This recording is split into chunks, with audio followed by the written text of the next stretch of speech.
In light of the Kiki Palmer situation, there were a couple things that came up in conversation yesterday that definitely need to be addressed. One being whoever makes the most money controls the power dynamic in the relationship.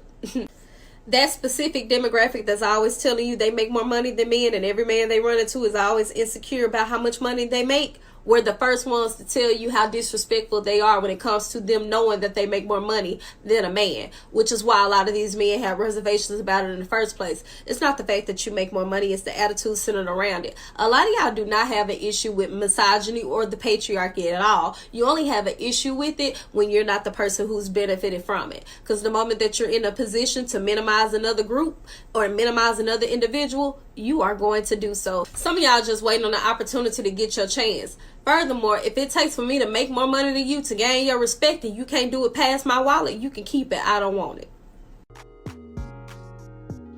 We got to be honest here, man.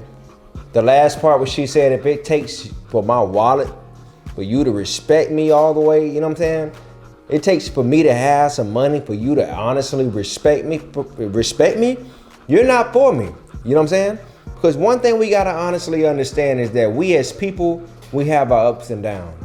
We ain't finna sit here and try to act like we got it all figured out. We not finna sit here and act like we perfect. We not finna sit here and act like that we don't meet our demise and our family members don't meet their demise. We sit here and put stuff online and act like that everybody's so holier than thou. Everybody's opinion is supposed to be all Bible. Hell, everything I say ain't Bible. But at the end of the day, what we got to understand is we living in a sick ass culture these days, man. And it needs to be called out. Hold on, Mango, I got to put you down, my brother. This stuff got to be called out, man. It has to be called out because we live in an era now where we feel like detrimental behavior is righteousness. Let me say it again. Detrimental behavior these days is damn near classified as righteousness. And when you call out things that's not right, people sit up here, like I told you, it's a fan base for everybody. People sit up here and try to ridicule you like you crazy. And that's not right, man. That junk is just not right.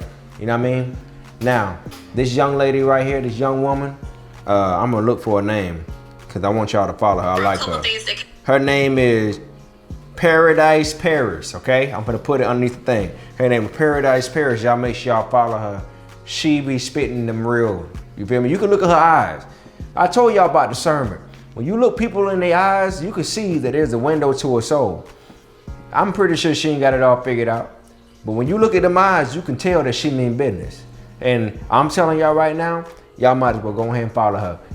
If you can take accountability. If you can take accountability. So she might not be the cup of tea for people that don't want to look themselves in the mirror, but I can for sure co-sign her and say that she's on one. And shout out to all the other people that doing beautiful work, putting stuff out here that others don't want to speak up on. We rather all in favor say I and get rid of people over stuff that don't make no goddamn sense. But then you got people out here that really mean well, that really want to go against the grain and say, no, I call BS. And she's calling BS and I'm calling it too. A lot of y'all call it, man. Look, man. We in an era now where we are actually approving the dusty culture as professionalism. My pink, my brown, my pink, my brown. Now, from a title perspective, if she were to go back to school and tell these people, hey, I'm a professional rapper.